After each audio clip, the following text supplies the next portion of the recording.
Welcome to EconTalk, part of the Library of Economics and Liberty. I'm your host, Russ Roberts of George Mason University and Stanford University's Hoover Institution.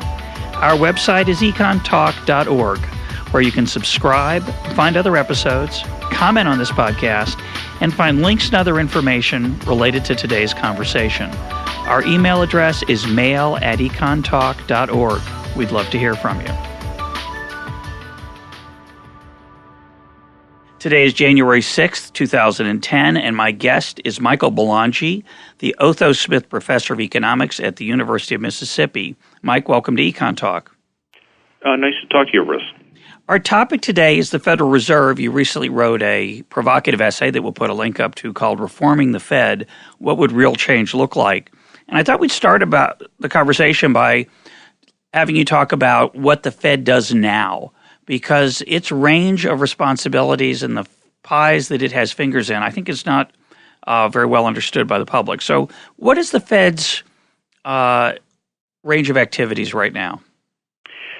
The Fed has responsibilities in three broad areas. The most attention is given to its responsibilities for monetary policy. It's receiving greater scrutiny now for its responsibilities for bank regulation and supervision, and the least attention is given to its third area of responsibility, and that's the provision of bank services, the price services area, check clearing, and cash distribution. So, broadly speaking, those are the areas where the Fed has responsibilities, and those are carried out in the 12 regional banks with oversight through the Board of Governors in Washington. Well, let's start by talking about those regional banks. When we read about the Fed deciding on whether to change or leave the federal funds rate unchanged, what do the regional banks have to do with that? There is still a great deal of input in policy meetings from the local offices, and all you need to do is turn on your television or look at the financial press, and you see a variety of opinions coming from the regional bank presidents on whether the Fed might stay the course with the setting of the funds rate, or whether they might ease, whether they might tighten, and at least to the outside world, there appears to be some difference of opinion as to whether the Fed is on track or not on track with the setting of policy. Well, how does it work in practice? How it works in practice depends on the strength of the chairman and what the individual presidents wish to do. My own experience has been that the chairman and the board staff tend to run the show, and appearances aside, the regional bank presidents really do not have all that much input into the making of policy. And there are two reasons for that. One is that if a chairman cannot get his way on policy, he doesn't stand as chairman very long. This was true often in the Volcker era. If you go back and read the record, there was much scrutiny of some key policy votes that if there would be more than one or two dissents at a key turning point, for example, there would be ample speculation that the chairman was not in charge, and if he couldn't control the committee, that in fact it might be time for him to be replaced by a stronger chairman. It's a great recipe for diverse opinion, conversation, consensus. It's strange. It is strange. And one of the points I make in this essay you cite is that when Greenspan was chairman, and what I observed at FOMC meetings that I attended. It's Fed Open Market Committee, right? Right. Greenspan exercised his control in a very duplicitous way. What would happen at FOMC meetings is that each of the members of the committee, the 12 regional bank presidents and the other 6 governors, would take their turns going around the table summarizing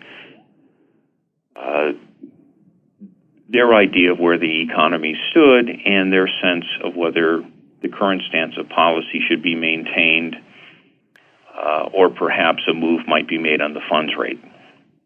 With Greenspan sitting at the head of the table, getting a sense of where the committee stood. So after everyone had spoken, he could get an idea of whether, for example, if he wanted to move on the funds rate, whether he would have the votes to make that move.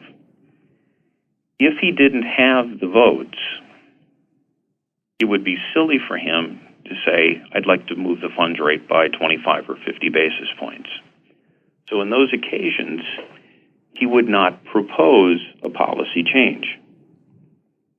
He'd say, let's maintain the current degree of reserve restraint. The committee would vote. An announcement would be made that there was no change in policy and they would move forward. But then what he would do, this would occur at the FOMC meeting on Tuesday. So on Tuesday, there's 18 people in the room. He goes around the room. 12 of them think we ought to stay where we are.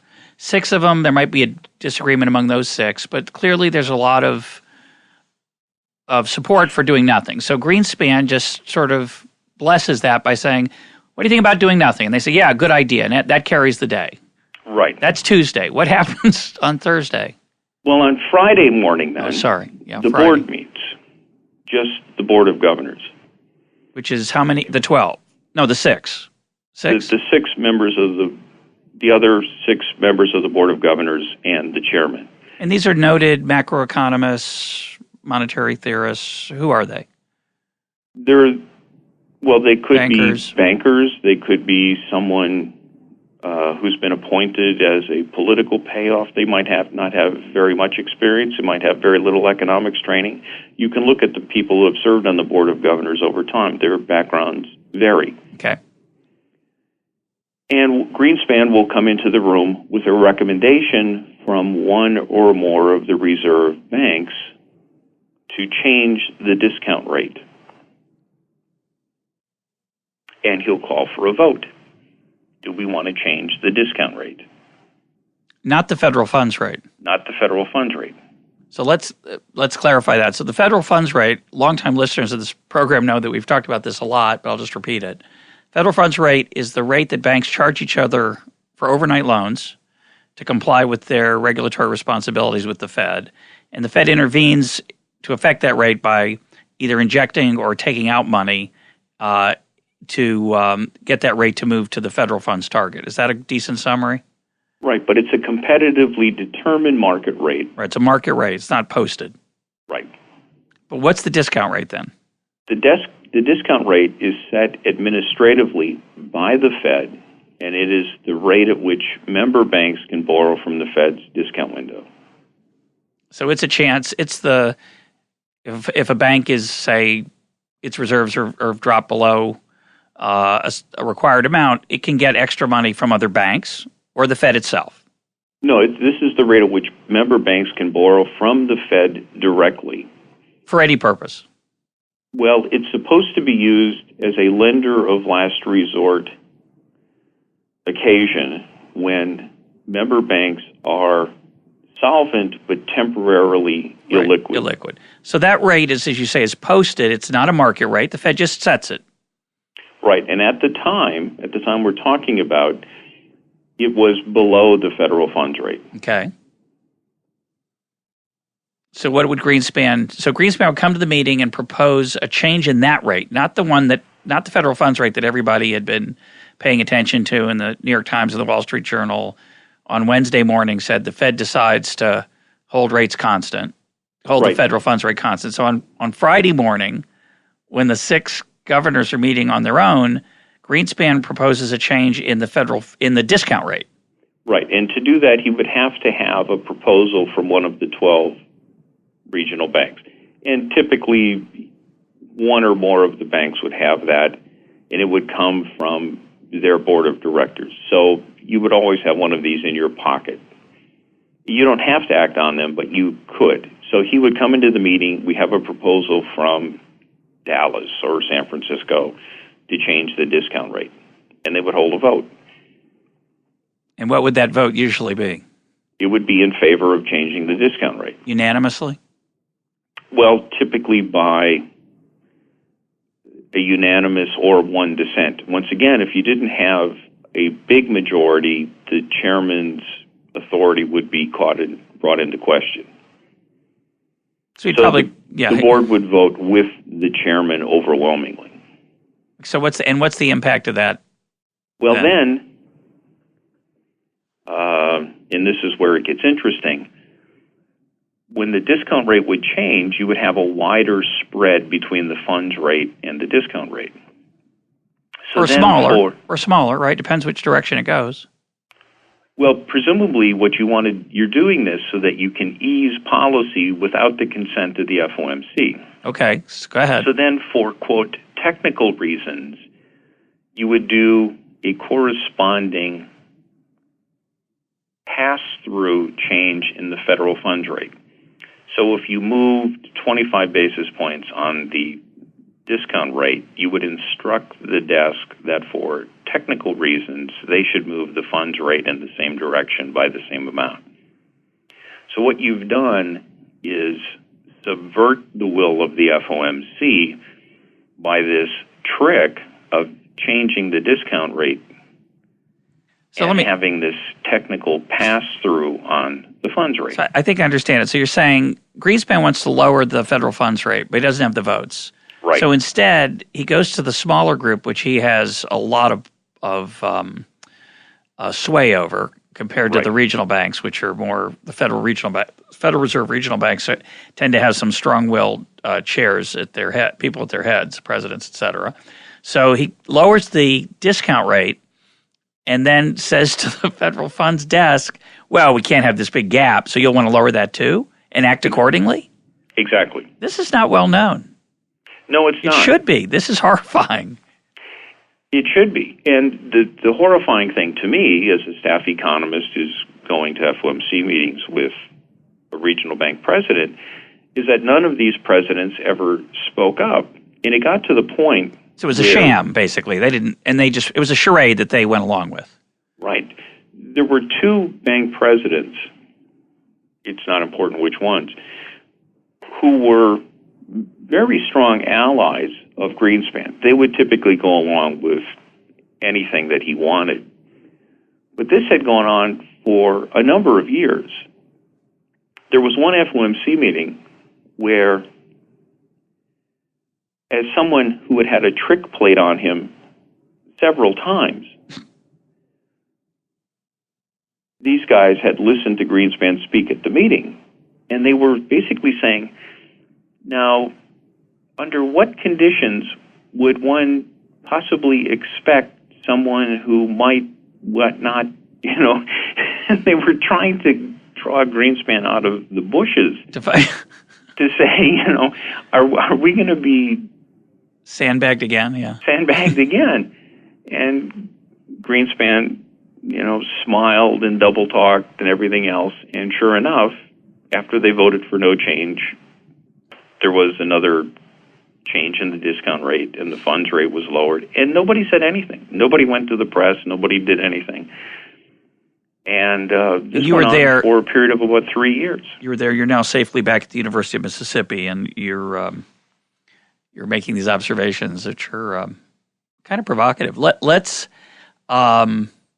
me understand the information content of this particular ruse. The press always reports on the federal funds target that comes out of the meeting on Tuesday that we're talking about, where the regional banks, the 18 people in the room make the vote, and you say that Greenspan always made sure that the recommendation came out of that meeting that was widely, supported by the people in the room. Then you're saying on Friday he would sometimes or often or occasionally change the federal funds rate in this surreptitious way through a technical, administrative, logistical, whatever you want to call it, maneuver. Is that new Friday morning federal funds rate, is that in the data? Yeah, all you have to do is go back and look at the record where occasions happened where there was no change at the funds rate at a Tuesday meeting, and there was a discount rate change with a pass-through on the funds rate on the Friday.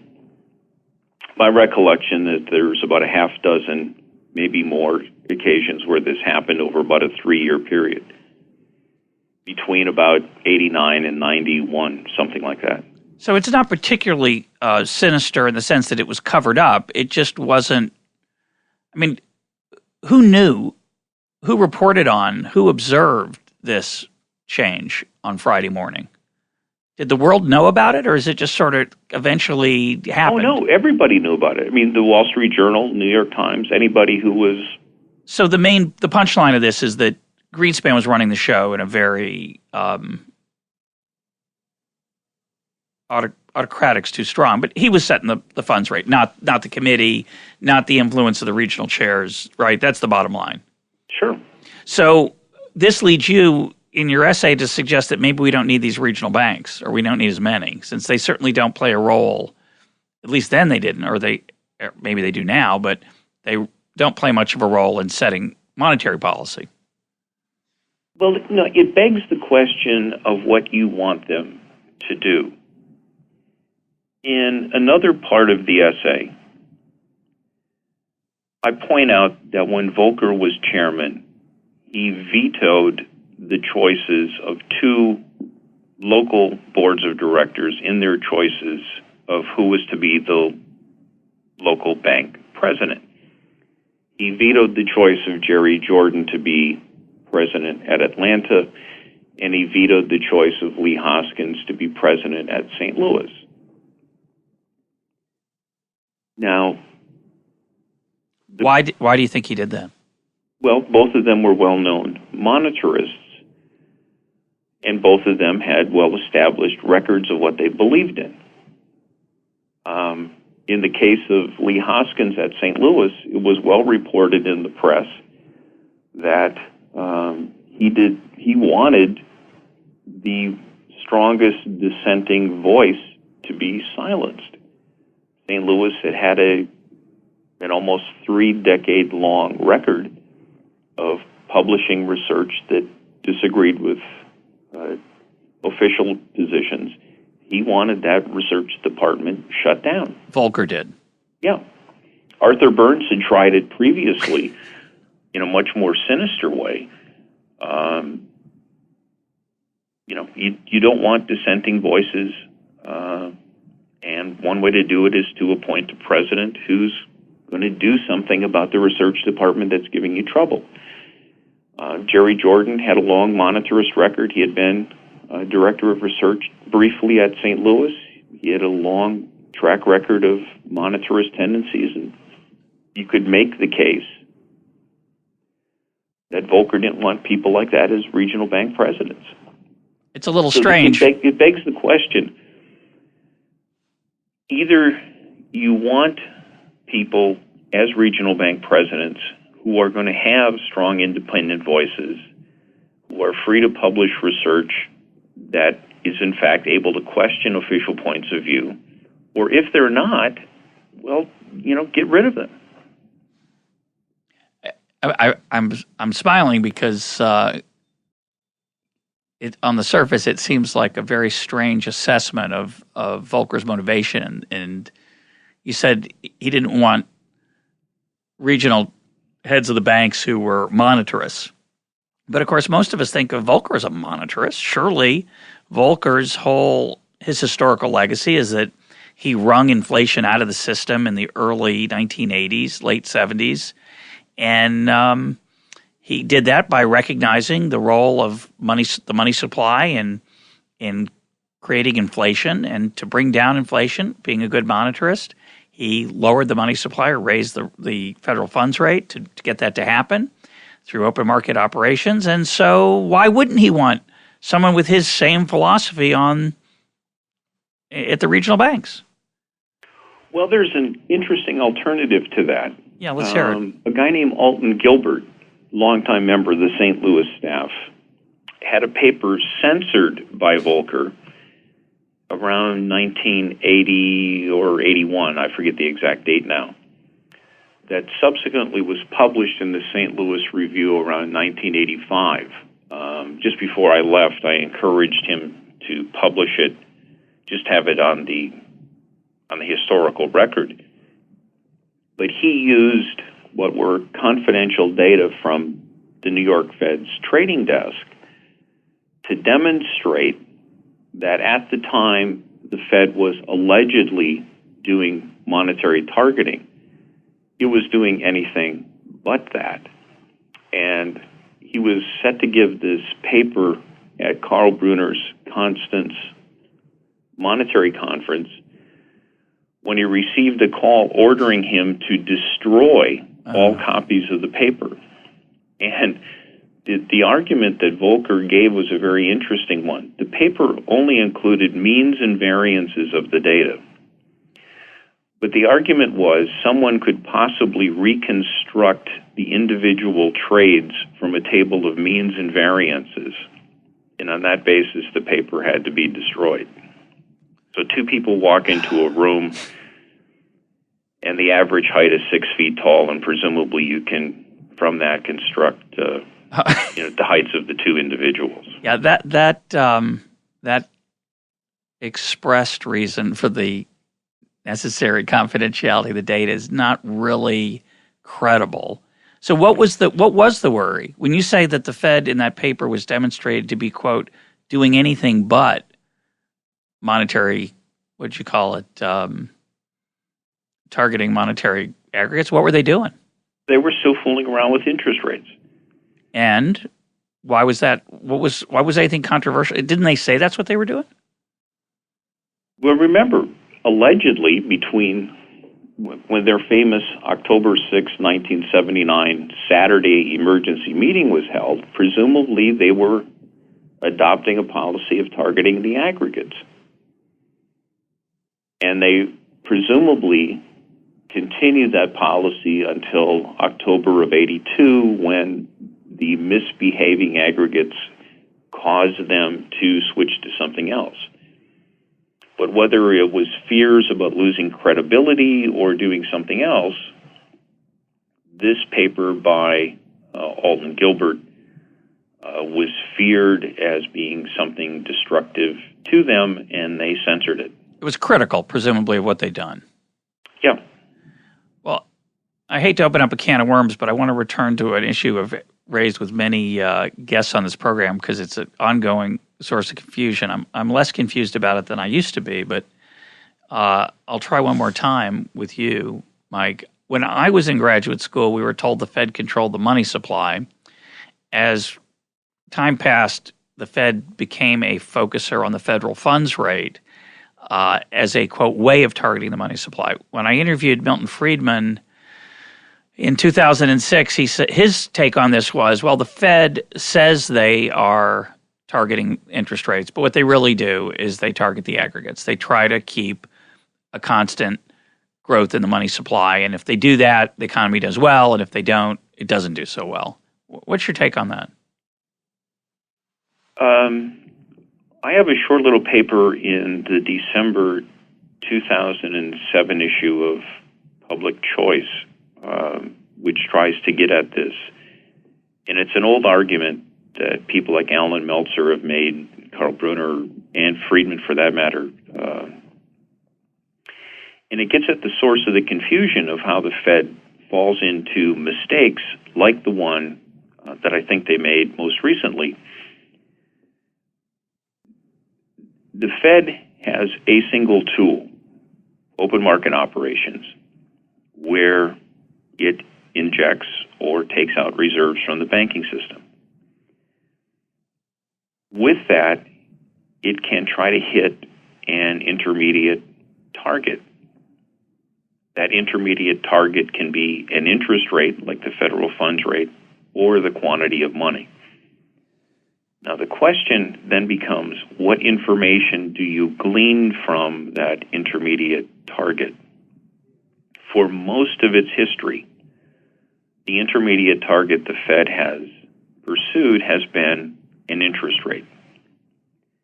And that's precisely how they get into trouble. And that's what's explained in this little public choice essay. Explain. Why do they get in trouble? Well, because as a market-determined price, it can change because of changes in the supply of reserves or the demand for reserves. Independently of the Fed's open market operations. That's right. And the trouble with the Fed is they believe every change in the federal funds rate is because of their actions, and they don't make allowances that the price of reserves, the federal funds rate, might change because of the change in the public's demand for loans, which will in turn affect the demand for bank reserves. Consider what happens if we go into an economic downturn.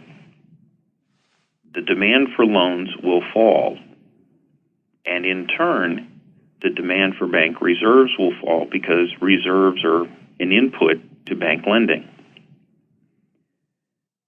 The Fed will see a decline in the federal funds rate. They will mistakenly assume that they have been overly expansionary in their provision of reserves to the banking system. Right. So what they'll do is tighten up. They'll give an instruction to the desk, we've made a mistake, we've been too accommodative, so let's drain reserves from the banking system precisely at the time when the economy is weakening. Exacerbating the change. Exactly. So, for example, if you look at the summer of 2008, everybody, if you go back and look at things, was saying the Fed's been really easy. Look how low the funds rate was. I had sent a little op-ed to the Wall Street Journal that didn't get accepted, pointing out that the 5-year growth rate of bank reserves was slightly negative at that point. The Fed had been restrictive for a 5-year period.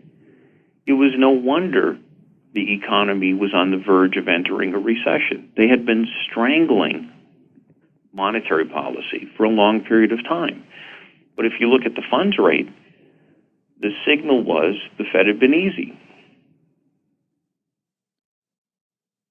And, of course, if you do this analysis in reverse, you get the same thing during an upturn. When the demand for loans rises, the demand for reserves rises. That pushes the funds rate up. The Fed looks at that. They think that they have been overly restrictive. And they start to loosen. And they start to pump loosen money in. Precisely as the economy is expanding, and they add fuel to the fire on the upside. So what you're saying is, which is really, Scott Sumner made a similar observation here recently about that period of whether it was tight or loose, and he makes the point that we often mistakenly look at the funds rate as a measure of monetary policy's tightness or looseness. But what's shocking about what you're saying is that you're saying the Fed itself gets confused and confuses its proxy, the interest rate, for the target it really wants to be manipulating, which is the money supply. Exactly. There is Scott and I have shared some emails over the last couple of months, and I just sent him a link to something, and this shows what a regional bank can do if it focuses on its mission and it gets involved in the policy process. In 1976, the Journal of Monetary Economics had a series of essays in honor of Homer Jones, who was the director of research at St. Louis between 1957 and 71. And he's the guy who introduced so many things that the modern Federal Reserve accepts as given, such as hiring economists to write scientific articles and holding conferences and publishing data. The modern Fed owes really everything to the vision that Homer Jones started to put in place at St. Louis. But one of the essays, it was written by Jim Meigs, who did his PhD at Chicago and worked at St. Louis while he was doing his dissertation. He traces out a number of things in the policy record and things that the St. Louis president of 1959, 60, and 61 was trying to introduce, ways that the Fed was operating, mistakes that they were making then, confusing being tight for being loose and vice versa. And if you read what was going on 50 years ago, you'll see that there's not much difference now from what was going on back then. It's really remarkable. These essays are available on the St. Louis Fed website. They've archived these essays. Yeah, we'll put a link up to it. But it's fascinating reading, both for how little things have changed in the way the Fed does policy and is still subject to making the same mistakes and interpreting the stance of policy, and what a reserve bank can do if it understands what its mission really is, not operating as an academic research department trying to impress its professional colleagues, but focusing on making a difference in the monetary policy process. Yeah, one of the themes in your essay, which we're touching on now, which is interesting, is that, and most people, I think, don't realize this, the Feds, and I have many friends who work at them, and they're wonderful people, and may they prosper in many different ways, but the different regional Feds have extensive staffs of economists who write on all kinds of things they're like mini economics departments and what you're suggesting is that they should write on monetary policy. Interesting, isn't it? It's a strange, novel idea. That would be, you'd think, consistent with the Fed's mission, but they don't do that much. They do some of it, of course, but they write on all kinds of fascinating and interesting academic subjects. It's a strange thing. It has become strange, and you can attribute it to many things. You have pressure from interest groups, you have pressure from boards of directors, you have the vision of individual bank presidents, and you also have pressure from the Board of Governors. This is just one person's opinion, but it's been clear to me that the Board of Governors would like nothing better than to have the 12 regional banks work on ice fishing, but to do anything except get involved in monetary policy and leave that function exclusively to the chairman and his staff.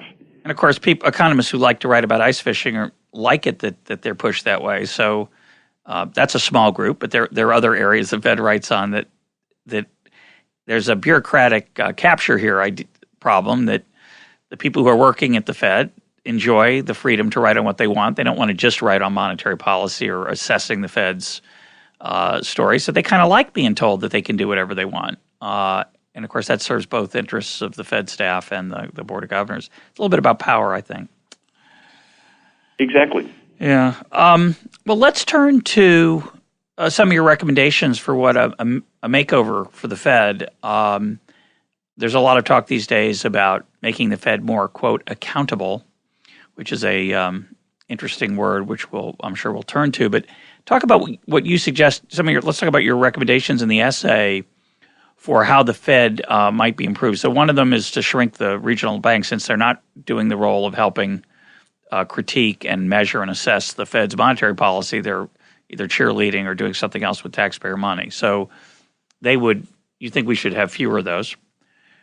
What else would you recommend? What else do you think would make the Fed more effective? Well, for those who haven't perhaps read the essay or won't, the reason for shrinking the number of districts from 12 to 5 is motivated by a couple of things. The price services function, the check clearing, cash distribution, and other things the Fed does in that area, the volume of services has declined enormously. It's already reduced the number of branch offices. There's no reason nowadays to have 12 offices to do the volume of services that used to be done. In the same vein, the Fed's supervisory and regulatory function. It's been advocated by Volcker and I think by Greenspan as well, although I'm not as certain of that. If you're going to provide a stable and sound payments mechanism, the Fed only really needs to supervise the 100 largest holding companies. How many does it supervise now? Well, it supervises Federal Reserve member banks. That's a lot of institutions. Thousands. And a lot of them are small. They don't have an integral role in the payment system. You don't need the Fed to be involved in as many banks in the supervisory and regulatory process as it's involved now. So you could focus the Fed's regulatory function on a small number of large institutions to keep the payment system sound. Okay. That would argue further for the reduction in the number of Fed offices. And then when it comes to monetary policy, if in fact you're going to keep bank presidents as voting members of the FOMC, some bank presidents now get a vote only every third year. Well, it's, at least to me, it's bizarre. It's kind of hard to take things all that seriously if you've got to vote every third year. But if I'm voting every meeting, I might take my function a little bit more seriously. You redo your so homework. If you had permanent voting members, which the 5 bank presidents would be under this revised structure, you might have people who would be more serious, and you might think about more carefully about who those 5 presidents would be in this kind of reform structure. Of course, the political economy, that's pretty weird, because whatever incentive the chair would have to pick those regional banks now, heads carefully, if there are 5 permanent guys who vote every meeting, they're going to really try to co-opt those folks. So it's hard to imagine we'd get 5 independent thinking, challenging heads of those regional banks if they could vote every time. Well, then it begs the question of who appoints them. Yep. Currently, they're appointed by the boards of directors of those regional banks. Because under the current structure, the chairman has the option to veto the choices, I'd prefer to see them appointed by the president and confirmed by the Senate. Yeah. As the members of the Board of Governors are, to take that veto power away from the chairman. There's just been far too much meddling, and I'm not sure that the regional bank presidents have done the best job in making appointments of regional bank presidents. But that's a great idea, but it's a going to a more philosophical issue. It seems to me that we, as a body politic, it's comforting to voters to think that there's a maestro at the Fed. So Alan Greenspan is Times Man of the Year, I think, in 2001. He's not quite as popular today or respected as he was then. Not at all. And now we have the new maestro. Okay, he lost his touch. Greenspan did, but we got Bernanke now. And he understands, boy, he saved us. He pulled us back from the brink. He's the guy. The idea that there might be 5 independent, strong-willed, thoughtful, intelligent folks who could disagree about the direction of Fed policy would really pull the curtain back from this charade that the Fed is led by this all-seeing wizard of monetary policy. And the fact is, it's much harder to do than it's not like they can sit around and figure out, quote, the right federal funds rate. It's not always clear, but that we don't want to let that secret out. And it kind of takes the fun out of being the chair. So the political pressure to keep the current system with that plum job must be immense. Do you agree with that analysis? Well, one of the problems, and this is something else I address in the essay, is that things have been made a mess by Congress's insistence on a dual mandate for the Fed, which is something we know is impossible from basic economic theory. Yeah, talk about that. Tinbergen gave us the mathematical result more than 70 years ago. The Fed has one instrument, one lever. You can control the quantity of reserves. And with one instrument, you can, at most, pursue one independent objective. Price stability. Yet Congress tells the Fed to pursue full employment, or you can couch it in terms of real output, and price stability. So you've got built into the system an impossible mandate for monetary policy. And what I have found terribly troubling is you've had mostly the bank presidents running around embracing this dual mandate like little schoolgirls. We have this dual mandate. We have this dual mandate. Instead of saying to Congress, we can't do this, tell us to pursue something that we can achieve, which is price stability. I think most of them are schoolboys, but the way they've been behaving, the only thing they're missing is little party dresses. I mean, it's been embarrassing the way that they've done this. Well, they want to keep their jobs, right? But that's why they cheerlead. One of the things we haven't talked about is their social mission of community development and other distractions, potentially, depending on one's perspective, from their goals, their main mission. But that's politically what they have to do if they want to stay in power and in office. Well, I'm not sure as a regional bank president your job is going to be all that threatened if you go out and give a bunch of speeches that say our mandate is not achievable. I don't know that any regional bank president has ever lost his job for saying this. I don't think they've said it very often. Well, it's a testable hypothesis. It is. They would at least serve one term before they would get fired, and I don't think that any of those guys is going to be in danger of being unemployable if they would lose a job. It just strikes me as being irresponsible to go out and promote the idea that this mandate is something that you embrace when it can't be achieved. It's really distressing that all of these guys are supposed to be the smartest guys in the room. Well, but before we talk any more about that, you want to say something about the Taylor rule? And the Taylor rule is supposed to have two inputs: the change in the size of the economy, GDP, and the change in inflation. Those are the two goals. The two goals become the two inputs, and there's a feedback loop then, ideally, between the federal funds rate and then the two goals. So the Fed, John Taylor argues that when times are going well, that is when the Fed's doing its job well, they can handle these two things. They just need to sort of keep the economy on an even keel.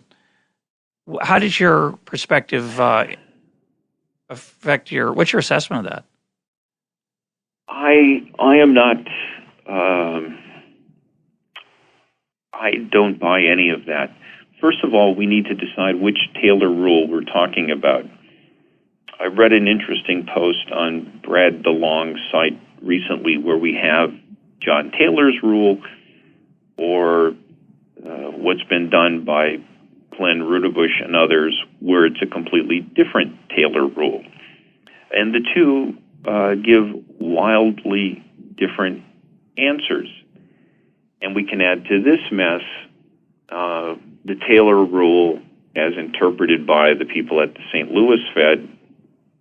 They plotted on page 10, I think it is, of Monetary Trends and show what it implies for different assumptions about the Fed's target value for the inflation rate. What I make of all of this, we know how quickly the economics profession discarded the monetary aggregates in the early 80s when they so-called started to misbehave. You're talking about M1, M2, the way exactly. that we used to do monetary policy. Right. If the economics profession applied the same impatience that they applied to the monetary aggregates. If they apply that impatience to the Taylor rule, we'd have stopped talking about it a long time ago. Why they have been so attached to the Taylor rule, I don't understand. If you look at the plot in Monetary Trends, for example, it's a publication of the Fed. You would have to believe that the Fed was targeting very, very, very high inflation rates in the recent past. Does anyone believe that? No. No. And yet, everybody just takes the Taylor rule as given. If you look at this recent essay by Brad DeLong, we can't even agree what the hell the Taylor rule is, and yet people are attached to it. But let me give you one more take on this idea of trying to achieve two goals. And this is where I'm worried that we might be headed, and I think Scott Sumner has said something similar to this. Nominal GDP targeting was popular in the early 90s, and Bob Perry was president of the San Francisco Fed at the time, and he wanted to give his take on this. And by nominal, just to summarize, we did a long podcast with Scott on this, but podcast where we focused a lot on this. But the ideas would be that if GDP measured in current dollars was rising fast, you'd want to be more restrictive. If it starts to fall, you'd want to be more loose, right? You'd want to change the federal funds rate accordingly. That would be and that's what you look at to try and decide whether policy has been loose or tight. Well, it gets at the notion of looking at prices and real output simultaneously. Correct. I'm deviating a little bit from your theme, but I just want to bring this up. Yeah, go ahead. So Bob Perry wanted to talk about nominal GDP targeting, and at the time he thought a 6% target would make sense. This was 6% growth in nominal GDP? Yes. Okay, because you'd have sort of an inflation rate of 3, real output grow at 3, so nominal growth would be 6. Exactly. And this would be good times. The occasion was a small meeting of Fed economists engaged in macro research, and the San Francisco Fed was hosting this meeting. He was giving luncheon remarks, and Milton Friedman drove over for the day to attend the luncheon. So when Perry finished, Friedman raised his hand and said, "This is all nice, Bob. I like your remarks, but tell me what you do if you're at your target for nominal GDP of 6%, but you have 7% on prices and -1 on real." Yeah. That's awkward. And the conversation deteriorated from there. So that's stagflation, right? So you have if you find yourself in a world where you've got high level of inflation and the economy's growing at -1, you're in a recession. So you wouldn't want to say, well, everything's hunky-dory, right? That was Friedman's point. Exactly. Now, I don't think it takes a great deal of imagination to envision a situation where a year from now, we're going to be there, baby. All of the stimulus that's been built up, prices start to take off, and for other reasons, the housing overhang and everything else, the real economy is still not in very good shape. What does the Fed do? Do they tighten to nip the inflationary pressures, or do they continue to loosen to deal with the deteriorating real economy? And of course, that conundrum is part of maybe the main reason why the Fed has been given 2 targets. Congress doesn't want the Fed to focus on price stability in that world. They want them to get those people back to work. Right? Fine. Do you agree? Tell me what to do. Yeah. Well, ignore one. It's like, you're right. You can't solve them both at once.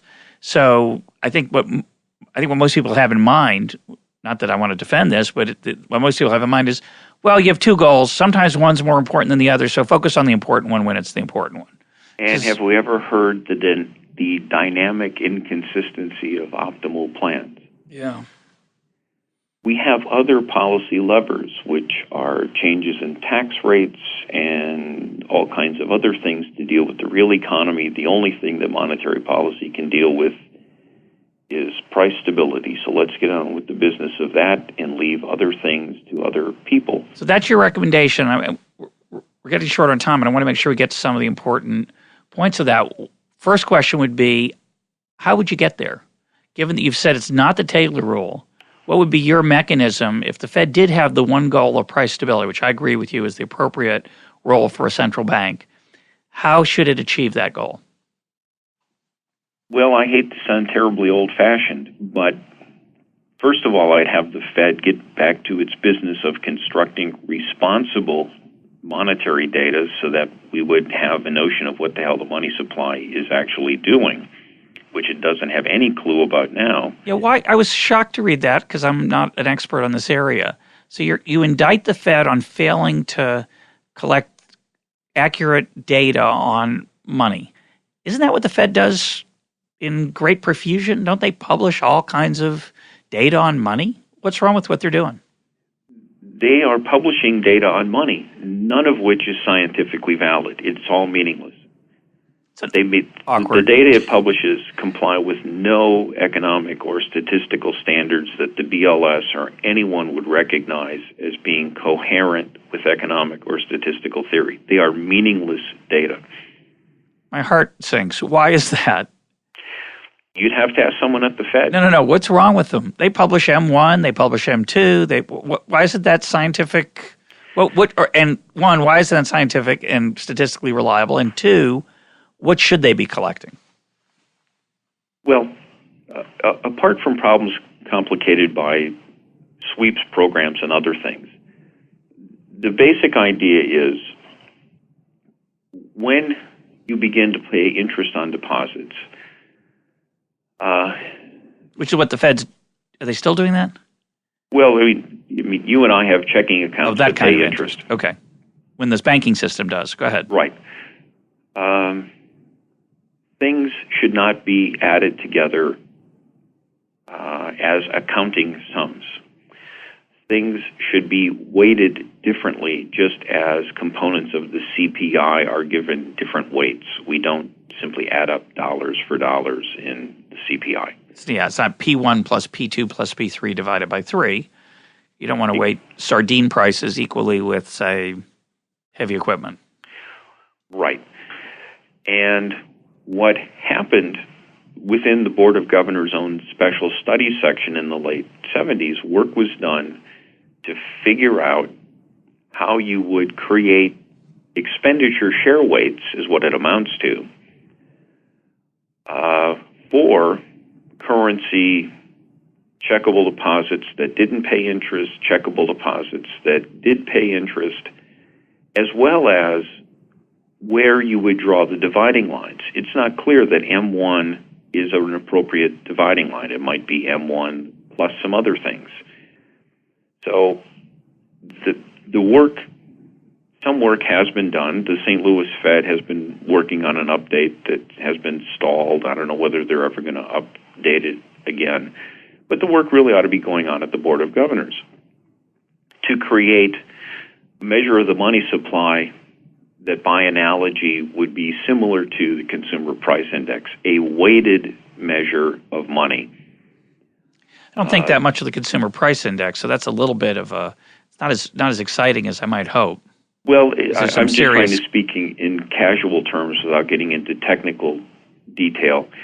A weighted measure of the money supply where the components would be weighted by expenditure shares, expenditures on monetary services. There's been a fair amount of work done, not only for the U.S., but other countries, creating these measures, a lot of it by academics trying to do it on their own. Some central banks have done some work with this. And what you find out when you look at these data is that they don't behave anything like the official accounting sum data that the central banks still routinely publish. And they give you fantastically different inferences about testable hypotheses you might worry about, different inferences about the future course of inflation, different relationships between money and the cycle, all of the types of things that monetary economists would be worried about. The Fed, however, although they, in fact, reconstructed their index of industrial production in this same manner, they have done nothing with money. Now, whether it's because small they corner want of to hide the truth, Yeah. or whether because there's some other things, we can only ask them. And there is no them exactly. It's a whole, of course, large, complicated, emergent process by which Fed policy gets enacted, not just of the federal funds rate, but these kind of issues of how numbers get gathered. So if we had a good monetary series, what would be the goal or rule that you would advocate for what a chair of the Fed would do with those data? What would be the target or the mechanism for implementing the target? It would be something like people have, there's a small group of people at least have tried to do or advocate for a long time, keeping the supply of reserves on a fairly slow and stable path to hit an intermediate target for an appropriate measure of money that would keep the inflation rate low and stable so that people can make long-term planning decisions. That's the only thing that monetary policy ever should have purported to do. It can't influence real variables in the long run. We can't fine-tune the cycle. We don't have any empirical evidence or any theory that supports the idea that monetary policy can do much more than that. What it does now, by pretending that it can do other things, is introduce uncertainty into the world. And it seems to me that's a bad thing. Couldn't agree with you more. And of course, some people argue, and I'm sympathetic to this, increasingly sympathetic, is that because of the politics of the Fed, and by politics I don't mean the standard view of politics, I don't mean the Congress's or president's role. I'm talking about the whole panoply of stuff that you've outlined, the interests of the Fed players themselves. It seems like it's kind of a dysfunctional institution. We ought to get rid of it and have private money. Well, I'm not willing to go that far because it seems to me that imposes a lot of information costs that are not easily dismissed. I would prefer a situation in which the chairman of the Fed, instead of being elected man of the year and then hounded for comments on this, that, and everything, would be pretty much the most boring person in Washington, simply because of the way that policy is pursued and implemented. There's really nothing to get excited about. Yeah, it seems like you ought to be. I think I may have made this joke before, but it seems like you ought to put him in the basement of a building and with a really good stereo system and some food and I don't know a great large screen television and some other amenities, and not let him come out for a year or for his whole term. Keep him down there. Don't let him talk to the press. It's kind of like the Bill Belichick school of monetary policy, right? Don't give, the Fed chair gets praised for his crypticness, and then there's the science of reading between the lines. So in this view, you just put him in the basement and you don't even let him be cryptic, right? Just let him be boring. Well, yeah, I mean, the counterpoint to that, and the worst thing, is when you have someone like Greenspan running out and saying things about irrational exuberance. And all of a sudden now the Fed's responsible for making a prediction about equity markets when, first of all, how in the hell does he know what the right value for the Dow is? And if he knows the right value for the Dow, what is the Fed supposed to do about it? And now you've got a new monetary policy target and all of these other ancillary issues that have absolutely nothing to do with anything. I mean, he should have been fired after that speech. So you don't think there should be three targets for the Fed? Full employment, price stability, and popping asset bubbles or whatever? When's the last time anybody, well, first of all, define a bubble. Yeah. Tell me the last time anyone has been able to predict one in advance, and then tell me if you're going to start trying to deflate bubbles in advance, what are the costs to all of the other targets that you presumably have? Nobody seems to talk about these things very... You just hold those constant, Exactly, yeah. Right. And now we have an exchange rate target. Now we're up to 4. Yeah. With one policy lever. Right. We got to keep the dollar stable, inflation stable, full employment, and no asset exuberance of the wrong kind. The right kind, okay, but not too much.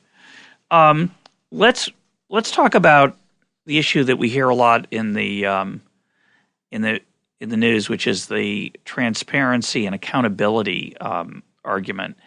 And a lot of people say the Fed, quote, needs to be more accountable. I certainly think it needs to be more accountable in telling us what it's doing. Like right now, it has about $1 trillion of mortgage-backed securities on its books, and they're not very transparent or accountable about that. I find that really bizarre that they've launched into this whole new area in the name of price stability. But of course, and mortgage rate stability, which is another target, by the way. You got to keep mortgage rates stable and have everybody be able to buy a house who would like to buy one. So that's just another mission for the Fed, and it's politically attractive for Congress. But what should be the political influence on the Fed? The Fed chair is called independent, but of course he's a political animal. He does respond to political forces. So what should be the Fed's accountability and what should be the incentives facing the chair of the Fed? What would you like to see? Well, it's hard to hold him accountable right now when you have a dual mandate that's impossible. So the first thing you need to reconcile is by giving the Fed a mandate that's in fact achievable. The clearest example of this was when the Central Bank of New Zealand was reformed more than a decade ago, and you said, here's a goal, you have price stability, and if you don't achieve that, we're going to reduce your salary first, and if you don't tell us why you missed your target, and after we've reduced your salary, we're going to remove you from office. There's incentives there, definitely incentives there. But you've got a clear mandate. You can't let the Fed be the gatherer of the price information in that world, but you got to keep that separate after you've made those rules. But so it seems to me the first thing you need to do is set a mandate that makes sense. So you decide whether it's going to be the price level or a rate of change for the price level that's very specific. And what people don't recognize is that independence and accountability are at opposite ends of a continuum. The only way that the Fed should be independent is that once you give it a mandate, the Fed's free to pursue that mandate any way that it chooses. So that if the Fed's responsible for keeping the inflation rate between, say, 0 and 2%, it can pursue that by targeting the funds rate, following a Taylor rule, targeting the money supply, or consulting a Ouija board. I don't care what it is, so long as they achieve the result. If they fail to achieve the result, then penalties are put in place. That's what accountability means. There's accountability for achieving results. Now, in terms of transparency, there's all kinds of talk that the Fed has become more transparent. I think that's mostly nonsense. Although they now announce immediately after each meeting what the new Fed funds rate target is, that's a change that occurred after another censored Fed paper, but that's a topic for another day. I have no idea how they're arriving at anything that they do. There's talk that the Fed follows a Taylor rule. Well, we don't know that. Right, we have no idea an ex post how they're construction. coming to any of their decisions. Well, I felt that particularly strongly after the Bear Stearns episode. I thought that was an extraordinary abrogation of democracy and responsibility that the chair of the Fed decided to guarantee, at the time 32, it became $29 billion of Bear Stearns mortgage assets so that J.P. Morgan would find them an attractive acquisition. And where's the accountability? Why were they allowed to do that? Sure. It's bizarre. But we also don't know what weight they attach to full employment versus price stability at any moment in time. We have no idea at what point they might switch from giving more weight to one objective versus the other. None of this is transparent at all. So, and there's no ex post justification even of it in many cases. Certainly not ex ante, not at the time, but not ex post either. No. So the notion that the Fed's become more transparent, I think, is something that's maybe written about in the academic literature, but as a practical matter, I don't see much transparency at all. And this is something that would come forth if, in fact, you had a legitimate, sensible mandate that was backed up by an explicit statement of how you were going to achieve it.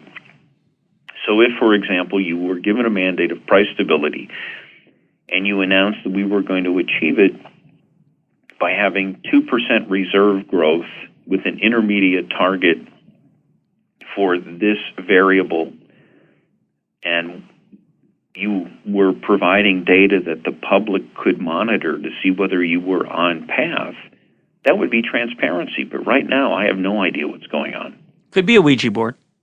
Could be, fine. Chicken entrails. It's hard to know. It's a good point. I really think there's an enormous thirst. I'm going to close with a really depressing observation, then you can give your take on it and get the last word. There's this thirst I mentioned earlier that people want the comfort of thinking there's somebody at the top of the economy running it. They know the president can't do it. He doesn't know enough about economics. So there's this master specialist, the expert, the chair of the Fed. And he has all these goals. You're right. He has this enormous, diverse set of goals, which include anything that's on people's minds, right? It's whatever people are nervous about. The Fed is tasked somehow, impossibly, as you point out, with trying to fix it. So this is absurd. So why does it persist? Well, it persists because of the thirst for it and an ignorance, of course, about what the Fed's actually capable of. We're trying to address that ignorance, I hope, in this podcast and other ways. But it persists for that reason, and then because of the inherent advantages that accrue to economists within the Fed system and politicians from keeping this bizarre fantasy about what the Fed can do. They have a natural incentive to keep that myth going. They don't want to strip out their power. It's an enormous, attractive mission creep to think of the Fed as, quote, steering the economy. And as a result, we get really lousy economic policy every once in a while. Sometimes it's pretty good, but then every once in a while we have a disastrous misstep that incredibly we don't learn anything from it. It's just, we've got to do it better next time. We've got to adjust the models a little bit and tweak it. As you say, there's no transparency about and holding the feet to the fire about what they actually did, whether it was right or wrong, or who should be fired or pay a price for it. It's just, it was complicated and we had to do the best we could then. But without any data on what they actually did, how would you ever have any accountability?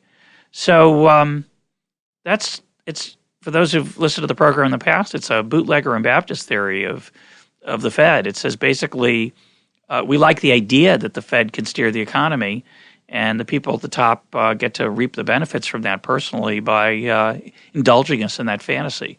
So that's a bleak picture. You want to comment on that, and we'll call it a day. Well, it's my impression that whether it's doctors or scientists or economists, all of those professions and individuals in those professions get into trouble when you oversell what you can do. And I sometimes tell students, the worst thing you want to do when you take your first job is overpromise what you can do. And I think the Fed has gotten in trouble now, mostly from wounds that are self-inflicted. And it would be in its own self-interest to retrench and say, this is what you can reasonably expect from us, and try to refine the level of competence that it can actually deliver. It has to refine what it can do, for example, in bank regulation, that it can really provide to the public so that it has faith again in the regulatory function. It has to get back to things in monetary policy that the Fed can really deliver. But so long as it tries to provide this Wizard of Oz role, where it's an authority on everything under the sun, it can't help but disappoint. And when you've undermined the public trust the way that it has, and now you've got severe damage to your credibility, I think the path is downward rather than back up. So... But you talk, I said I'd give you the last word, I still will, but I've got to interject something. You said it needs to, it's self-interest. There's no it there, right? If you're going to be the next chair of the Fed, whether it's Ben Bernanke trying to get reconfirmed or whoever the next chair of the Fed's going to be, that person has no incentive to say, hey, let's face the facts. I need a much smaller organization doing a much smaller set of tasks, and we'll all be better off for it. That is just... Unless we pull back the curtain, that's not going to happen. Well, it's interesting. I went to the dentist yesterday, and as usual, you had Time magazines from the Roosevelt administration in the waiting room. But I was paging through last year's year in review, and they had a short memorial for Tony Snow that I stumbled across. And whoever wrote the little memorial for him said that he was so refreshing as the White House spokesman because he would say, I don't know. Yeah. When the White House press corps would ask him a question. And, ultimately, when I talked about these regional bank presidents and talked about some other things, you can't write legislation that will make an institution function. All of these things are idiosyncratic to the individuals who take office. So that's right. You can't make a Paul Volcker or an Alan Greenspan behave in a certain way. But you can perhaps look for a certain type of person who's going to say, I've seen the damage that's been done. And when Congress calls on me to do certain things, or when the public wants certain things, I'm going to take this occasion to say that's not our responsibility. Or I'm going to answer this question honestly and simply say, I don't know. Maybe that's dreaming. Well, for me, Ben Bernanke was a first-rate academic economist, and now he's a first-rate bureaucrat. He's really good at getting along. And I'm sure if you had asked him 5 years ago, if he would find himself doing what he's doing now, he'd have said, you're crazy. Those are horrible. I would never do those things. But he faces a different set of incentives. And I think unless we change through political pressure what those incentives are, I don't think it matters who's in the job. Could be.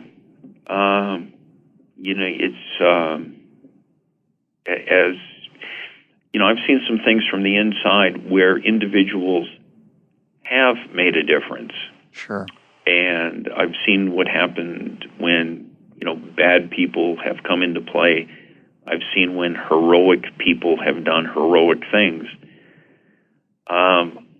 I don't want to be in a position as I get older of being a nihilist, so I keep hoping.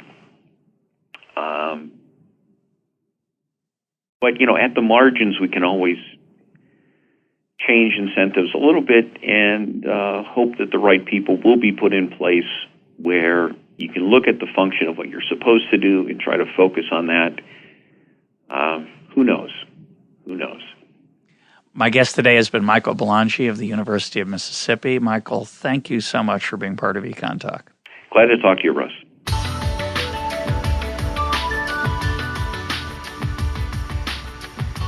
This is EconTalk, part of the Library of Economics and Liberty. For more EconTalk, go to econtalk.org, where you can also comment on today's podcast and find links and readings related to today's conversation. The sound engineer for EconTalk is Rich Goyette. I'm your host, Russ Roberts. Thanks for listening. Talk to you on Monday.